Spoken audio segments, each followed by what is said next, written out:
Baby, away tayo. O ano anak, puro bebe time na lang? Di ba may exam ka pa bukas? Opo, Nay. Try mo kaya mag-review para di ka puro bagsak. Diyos ko. Sige, Nay. Challenge accepted. Makaka-perfect ako sa exam bukas.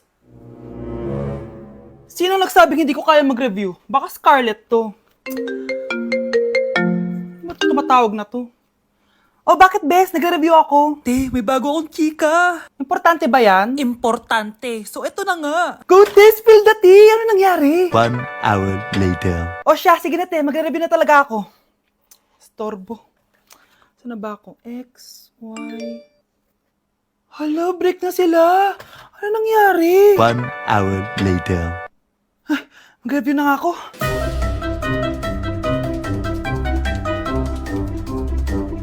Good morning, anak! Anak, bakit ganyan itsura mo?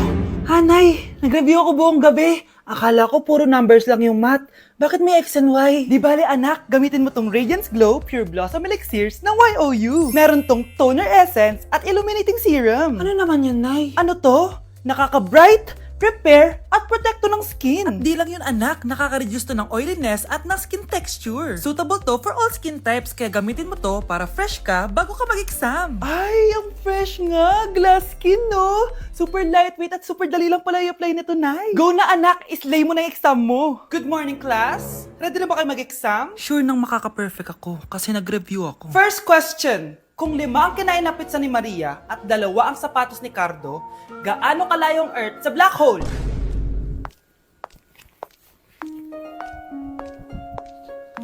Hindi man lumabas ang mga nireview ko, ang importante, maganda ako. Mga anak, aalis lang ako Maglinis kayo dyan. Bye, Nay! At dahil wala na si Nanay, ako ang bago niyong boss. Kaya sundin yung mga inuutos ko, ha? O Kyle, ikaw na magugas ng mga plato doon, ha? Wow, lakas magutos, ha? Aba, nagrereklamo ka ba? Brianna, walisin mo yung mga kalat dito. Pwede ikaw naman. Walisin ko mukha mo, ano sabi mo, babae ka? Hoy, ikaw, Miguel. Ikaw gumawa ng assignment ko, ha? Ang lala ng babaeng to. Sa bobo pa papagawa ng assignment. Matutulog lang ako, Dapat pagkagising ko, tapos na lahat yan, Nakakainis si ate. Sobrang tamad na. Dami pang inuutos. Ano magagawa natin? Favorite kasi ni nanay yan, Isumbong na natin niya kay nanay. Hindi pwede inaalipin niya tayo ng ganito. Anong isusumbong, ha? Akala niyo hindi ko kayo naririnig?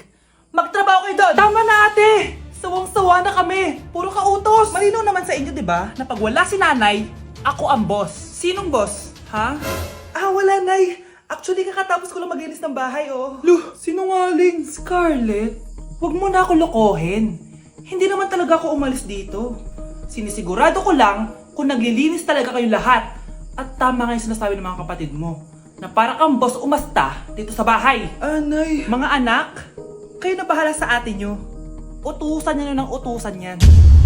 Ate, ikaw na magugas ng mga plato dun. Eto na. Pagkatapos mo dyan, ate, maglaba ka, ha? Oo, sige. Pagkatapos mo maglaba, gawin mo yung project ko, ha? Sige, boss. Lahat ng utos nyo gagawin ko. Naku, taas na naman ang kuryente natin. Sino ba kasing aircon na aircon dyan? Si ate, buong araw nag-aircon. Wow, kala mo din nakiki-aircon. Anay, kailangan ko na daw po magbayad ng tuition para makapag-exam ako. Ha? Bayarin na naman? Sige anak. Nay, due date na pala ng internet natin. Baka maputulan tayo. Oh, isa pa yan. Naku, sabay-sabay na. Oh, wala na naman pala naman to ref natin. Naku, kailangan na natin mag-grocery. Nay, nagpadala na daw si tatay. Ay, buti naman.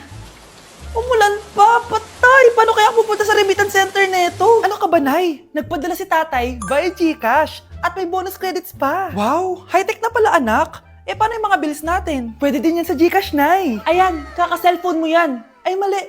Kaka-GCash mo yan. Kaya magpadala na sa GCash dahil diretso sa GCash wallet mo ang remittances abroad. Hindi ka nalalabas ng bahay dahil hassle-free at 24/7 tong available.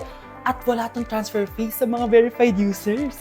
Just open your GCash app and go to your GCash wallet. Itap nyo lang yung cash in at go to global banks and partners. Hanapin mo lang kung saan remittance partner siya nagpadala. I-enter mo lang yung mga kailangan na details at makukuha mo na agad yung pera, o diba? Grabe anak, ang bilis na pala ngayon. O diba, Nay? Kaya mo? I-GCash mo! Iba na talaga ngayon, no? Nung panahon namin, ang layo pa na pinupuntahan namin para makapagpadala. Hulaan ko, Nay, tumatawid pa kayo ng bundok at ilog, no? Hello, Bes. Sinundan ko si Miguel. Bes, ano nakita mo? May iba na ba siya? Confirm. may kabit yung jowa mo. Ha? Sino naman magiging kapit niya? Kabit niya si Scarlett. Hello, Bes? Nasaan ako? Anong gagawin niyo sa akin? Tama na! Bakit ka nagmamanman sa bahay namin? Spy ka ba? Walang yaka! Inagaw mo yung jowa ng best friend ko! Pinagsasabi mo, be! Ako, ang tunay na jowa ni Michael. Never naman nagustuhan ni Michael yan si Samantha kasi ang pangit niya, no? Ganun ba? Oo, kaya magdusa ka dyan. Wag! Jessica? Samantha! Tara, tatakas kita. Grabe, bes! Kung ano-ano na ginawa sa'yo, ang ganda mo pa din. Be, thanks to the perfect stay, velvet matte cushion, na Skintific. Bago ako pumunta dito para sundin si Miguel, nag-apply na ako neto. Dahil long-lasting ito, high coverage, and waterproof, siguradong all day fresh ka. We, talaga ba? O eto?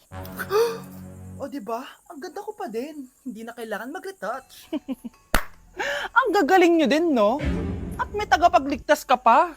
Si Samantha. Samantha? Ikaw ba yan? Anong ibig sabihin nito? O, di ba? Ako ang tunay na jowa nito ni Miguel. At ikaw, kabit ka lang. Pero walang iya ka. Pero babe, ikaw na mahal ko ngayon. Tingnan mo nga itsura niyan. Wala akong pake! Magsama kayo ng pangit na yan! Lumayas na kayo dito! Ang dadrama nyo, ha? Basta ako, ganda lang ang ambag ko. Wow! Anak, di ako makapaniwalang may pinapatayo na tayong bahay. Nay, deserve natin to. Ang tagal nyo din to pinaghirapan. Ma'am, saan ko po ilalagay itong mga semento? Doon na lang sa gilid, kuya. Sige po, ma'am. Excited na ako matapos tong bahay natin, anak. Saan dito? Hoy, wag ka pupunta dyan! Grabe nangyari sa Kawawa kanya. naman siya. Ba't ang daming tao?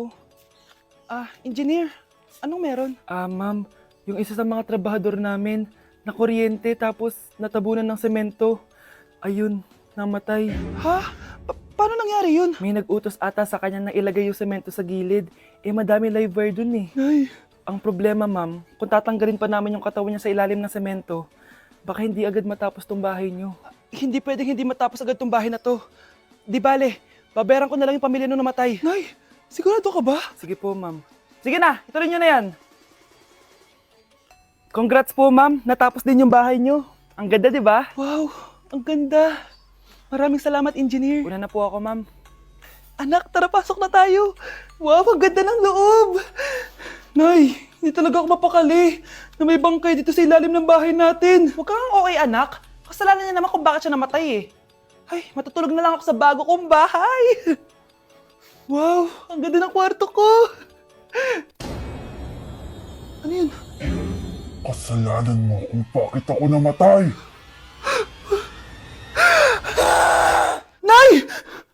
Okay, class. Next reporter. Hi, classmates. We are the group 2 and...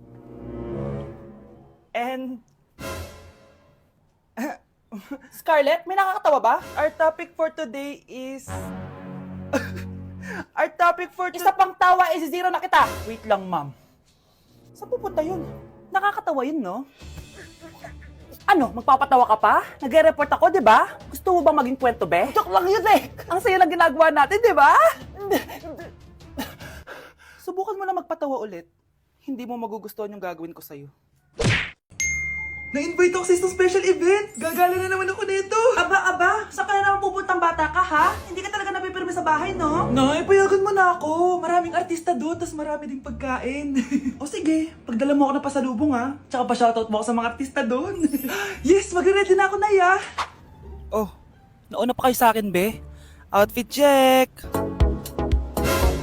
This is my outfit. Actually, the theme is Purple Business Extravaganza. Basta purple, wear something purple. Let's go!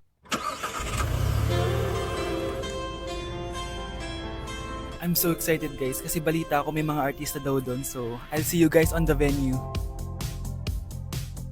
So nakadating na tayo sa venue at invited tayo sa launching ng Pinoy Drop Ball ng Bingo Plus. Pagdating pa lang namin, pinatry na sa amin agad yung Pinoy Drop Ball. So ayun na nga, tinaya ko lahat ng token ko. So ayan guys, hinulog ko na yung 3 bola. Sobrang familiar ng laro na to kasi nakikita ko to sa mga perya dati. Charan! O diba, nanalo agad tayo ng 2. Sobrang useful ng mga napalalunan ko guys. At pumasok na kami sa mismong venue at sobrang ganda guys. At ito yung mga isi-serve na pagkain sa amin guys. Grabe, ang sarap talaga ng mga sinerve nila at ngayon lang ako nakatikim ng mga ganyan be.